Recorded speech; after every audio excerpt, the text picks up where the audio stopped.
Psychic ಇದೊಂದು ಕನ್ನಡದ cinema. ಈ ಸಿನಿಮಾದ ಟ್ರೈಲರ್ ರಿಲೀಸ್ ಆಗಿದೆ. ಟ್ರೈಲರ್ ನೋಡಿದಾಗ ನನಗೇನು ಅನ್ನಿಸ್ತು ಅನ್ನೋದನ್ನ ಹೇಳ್ತೀನಿ. ಚಾನಲ್ಗೆ ಯಾರಾದರೂ ಹೊಸದಾಗಿ ಬಂದಿರೋರಿದ್ರೆ ಈಗಲೇ ಸಬ್ಸ್ಕ್ರೈಬ್ ಮಾಡ್ಕೊಳ್ಳಿ. ಬನ್ನಿ ಮ್ಯಾಟ್ರ್ ಮುಗಿಸ್ಬಿಡೋಣ. ಅಂದಾಗೆ ವೆಲ್ಕಮ್ ಟು ರಾಜಧಾನಿ ಐಕ್ಳು ಯೂಟ್ಯೂಬ್ ಚಾನಲ್.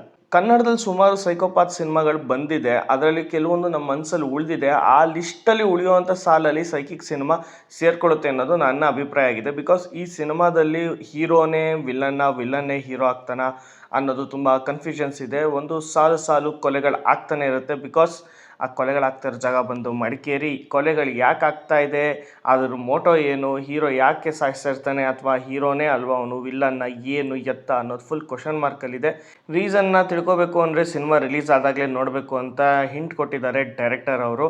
ಸೊ ಅಂದಾಗೆ ಈ ಟ್ರೈಲರ್ ನೋಡಿದಾಗ ನನಗೆ ಕೆಲವೊಂದು ಸೂಕ್ಷ್ಮವಾಗಿ ಅಬ್ಸರ್ವ್ ಮಾಡಿದ ವಿಷಯಗಳು ಏನಪ್ಪ ಅಂದರೆ, ಹೌದು ಕೊಲೆಗಳು ಆಗ್ತಾ ಇದೆ, ಬಟ್ ಆ ರೀಸನ್ ಏನು ಅನ್ನೋದೇ ಒಂದು ಕ್ವಶನ್ ಮಾರ್ಕ್ ಆಗಿ ಉಳಿದಿದೆ. ಆದರೆ ಇಲ್ಲಿ ತುಂಬ ನನಗೆ ಸರ್ಪ್ರೈಸಿಂಗ್ ಅನಿಸಿದ್ದು ಸರ್ದಾರ್ ಸತ್ಯ ಅವರು. ಈ ಹಿಂದೆ ಎಲ್ಲೂ ಈ ಥರ ನೆಗೆಟಿವ್ ಶೇಡ್ಗಳಲ್ಲಿ ಕಾಣಿಸ್ಕೊಂಡಿರಲಿಲ್ಲ. ಐ ಥಿಂಕ್ ಆಫ್ಟರ್ ದಂಡುಪಾಳ್ಯ ಅಂತ ಅನ್ಬೋದು. ಸಿನಿಮಾ ಆದಮೇಲೆ ಸರ್ದಾರ್ ಸತ್ಯ ಅವರು ಒಂದು full fledge hero plus negative ಶೇಡಲ್ಲಿ ಕಾಣಿಸ್ಕೊತಾ ಇದ್ದಾರೆ. ನೋಡೋಣ ಸಿನಿಮಾದಲ್ಲಿ ಯಾವ ಥರ ಇರುತ್ತೆ ಇವ್ರ ಪಾತ್ರ ಅನ್ನೋದು ತುಂಬ ಕ್ಯೂರಿಯಾಸಿಟಿ ಹುಟ್ಟಿಸಿದ್ದೆ. ಟೆಕ್ನಿಕಲ್ ವಿಚಾರಕ್ಕೆ ಬರೋಕ್ಕೆ ಹೋದರೆ ಸಿನಿಮಾದ ಟೆಕ್ನಿಕಲ್ ಕ್ವಾಲಿಟಿ ಓಕೆ, ಬಟ್ ಕತೆಗೆ ಏನು ಬೇಕೋ ಅದನ್ನು ತುಂಬ ಚೆನ್ನಾಗೇ ಶೂಟ್ ಮಾಡ್ಕೊಂಡಿದ್ದಾರೆ. ಮಡಿಕೇರಿ ಸುತ್ತಮುತ್ತ ನಡೆಯೋ ಕತೆ ಆದ್ದರಿಂದ ಮಡಿಕೇರಿಯಲ್ಲೇ ಶೂಟ್ ಮಾಡಿದ್ದಾರೆ ಅನ್ನೋದು ಕ್ಲಿಯರ್ ಕಟ್ಟಾಗಿ ಕಾಣಿಸ್ತಾ ಇದೆ.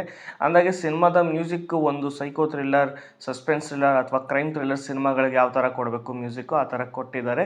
ಕೆಲವೊಂದು ಫ್ರೇಮ್ಸ್ಗಳು ತುಂಬ ಚೆನ್ನಾಗೇ ಬಂದಿದೆ. ಅಂದಾಗೆ ಸಿನಿಮಾ ಇದೆ ಏಪ್ರಿಲ್ 3ನೇ ತಾರೀಕು ರಿಲೀಸ್ ಆಗ್ತಾ ಇದೆ. ಎಲ್ಲರೂ ನಿಮ್ಮ ಹತ್ತಿರದ ಚಿತ್ರಮಂದಿರದಲ್ಲಿ ನೋಡಿ ಹರಸಿ ಹಂಚಿ ಬೆಳೆಸಿ. ಅಂದಾಗೆ ಇನ್ನೊಂದು ವಿಷಯ ಹೇಳೋದು ಮರ್ತಿದ್ದೆ. ಹಂಸ ಅವರು ಈ ಸಿನಿಮಾದಲ್ಲಿ ಖಡಕ್ ಪೊಲೀಸ್ ಮಹಿಳೆಯಾಗಿ ಕಾಣಿಸ್ಕೊಂಡಿದ್ದಾರೆ. ನೋಡೋಣ ಈ ಸಿನಿಮಾದಲ್ಲಿ ಒಬ್ಬ ಸೈಕೋಪಾತ್ ಯಾರು ಅನ್ನೋದು ರಿವೀಲ್ ಮಾಡಿದ್ದಾರೆ. ಅದು ಎಷ್ಟರ ಮಟ್ಟಿಗೆ ನಿಜ ಅಥವಾ ಸುಳ್ಳು ಅನ್ನೋದು ಸಿನಿಮಾ ನೋಡ್ಬೇಕಾದ್ರೆ ಗೊತ್ತಾಗುತ್ತೆ. ಈ ಸೈಕೋಪಾತ್ ಹೇಗೆ ಪೊಲೀಸ್ ಅವ್ರ ಕೈಗೆ ಸಿಗಲ್ವಾ ಅನ್ನೋದು ತಿಳ್ಕೊಬೇಕು ಅಂದರೆ ಏಪ್ರಿಲ್ 3ನೇ ತಾರೀಕು ರೆಡಿಯಾಗಿರಿ. ಅಂದಾಗೆ ಹೋಗಿ ಬರಬೇಕು ಗಾಯ್ಸ್. ಮತ್ತಷ್ಟು ಕನ್ನಡ ಸಿನಿಮಾ ಮತ್ತು ಬೇರೆ ಭಾಷೆ ಸಿನಿಮಾಗಳ ಮಾಹಿತಿಗಳಿಗಾಗಿ ರಾಜಧಾನಿ ಐಕ್ಳು ಚಾನಲ್ನ ಸಬ್ಸ್ಕ್ರೈಬ್ ಮಾಡ್ಕೊಳ್ಳಿ. ಬಾಯ್.